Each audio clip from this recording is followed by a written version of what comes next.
How's it going, fellas? Welcome back to the channel. Today we have another experiment, but this time it's not ridiculous and stupid. We're actually going to find out something that's going to assist both of us. How much does superstar development help you in Madden 19's franchise mode? Quick little rundown, we have 4 players we'll be testing this with: Saquon Barkley, Roquan Smith, Corey Davis, and Denzel Ward. We're running this simulation 4 times: Superstar 1, Superstar 2, Normal 1, and Normal 2. The way we're going to be gauging these players' success is with how many of these little skill points they get. I've seen a whole bunch of rebuilds from a whole bunch of other Madden YouTubers where Roquan Smith has hit 99 in a couple of years. That being said, fellas, let's test out Normal 1. The Chargers made the Super Bowl. So Denzel Ward would have had a pretty decent bonus with the Browns finishing 14-2, Roquan Smith and the Bears finishing 10-6, the Titans finishing 8-8, and unfortunately the Giants finished 6-10. That 6-10 was enough for Saquon Barkley to not get 1 skill point the entire season. In fact, he went down overall, and that was due to the confidence of having a crappy season. Saquon had 214 attempts for 912 yards and 4 touchdowns. Corey Davis had 71 receptions for 771 yards and 6 touchdowns. Roquan Smith had 78 solo tackles, 97 total, 6.5 sacks, and 6 TFLs. Denzel Ward picking up 81 tackles total, 3 interceptions. Denzel went to a quick development in 88 overall, meaning he went up 2 overall from a really good performance. So as we can see, normal development is pretty crappy, mate. Only going up 2 overall with a pretty decent season, being second on the team with tackles. In fact, Saquon Barkley was not featured on Offensive Rookie of the Year. Denzel Ward finishing 3rd and Roquan Smith not even making the list. Roquan Smith stayed at an 80 overall. Alright, let's give it a try on Superstar number 1. Hopefully Season 2 plays out a little bit better for the New York Giants. Let's give it a crack, fellas.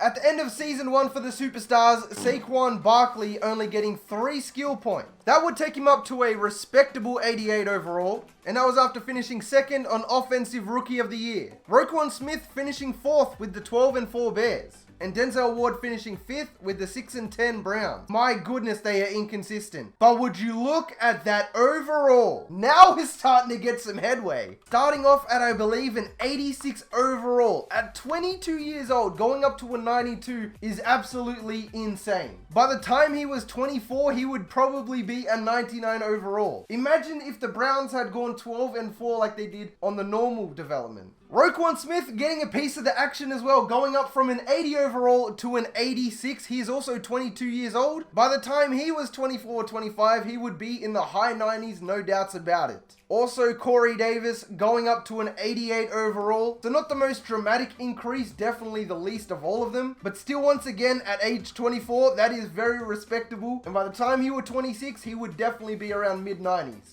My apologies, on these rosters, Roquan Smith is a 79 overall. So he went up 7 overall in one season. And Corey Davis started off at an 82 overall. So he went up to an 88, which is 6 overall, mate. That again is crazy. That makes sense as to why it's so hard to trade for the rookies that are quick in superstar development. So to make this experiment a little bit more bulletproof, we're going to simulate what we just did again. Just kind of clarify and build on what we just created. Normal 2, let's go. I'm not laughing at the fact the Chargers made it, just... Alright, so on the normal side of things, Saquon Barkley, 84 overall, gone down overall again due to the confidence. Denzel Ward going up to an 89 overall, starting out at an 86. Once again, obtaining the quick development. He is just balling out on the Browns. Roquan Smith only going up 2 overall in his rookie season. And Corey Davis, whilst obtaining the quick development, only goes up 1 overall. These guys are all good players as well. They're going to perform. They're going to go up overall. The most we saw on the normal was 3 going to Denzel Ward. I'm hoping the Giants just have 1 good season so Saquon can hit that 92 mark or something, you know? Just give me something to work with. Let's go, fellas. Sim to the offseason. Unfortunately, the Giants went 3-13, meaning that we never got to see Saquon live up to his true potential. So that's a major rip. At least we got to see our boy Denzel Ward eat again, going from an 86 overall to 92 again.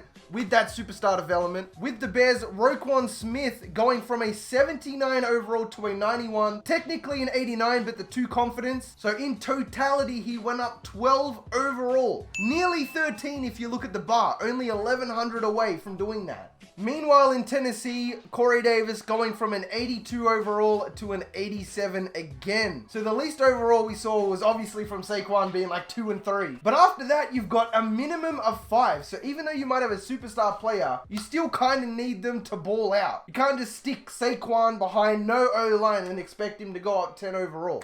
How much does superstar development help? We're talking a solid difference of 7 to 9 overall. So I would definitely say for all of you guys out there who enjoy doing fantasy drafts, I know you guys aren't dumb and would probably draft the rookies when you can. It is definitely OP, man. That being said, fellas, hopefully you guys enjoyed the video, man. If you made it this far, you are the real MVP. Hope the rest of your day is awesome. And from me personally, I'm out. Peace. Tell me pretty lies, look me in the face. Tell me that you love me, even if it's fake. Cause I don't fucking care at all. You've been out all night, I don't know where you've been. You're slurring all your words, not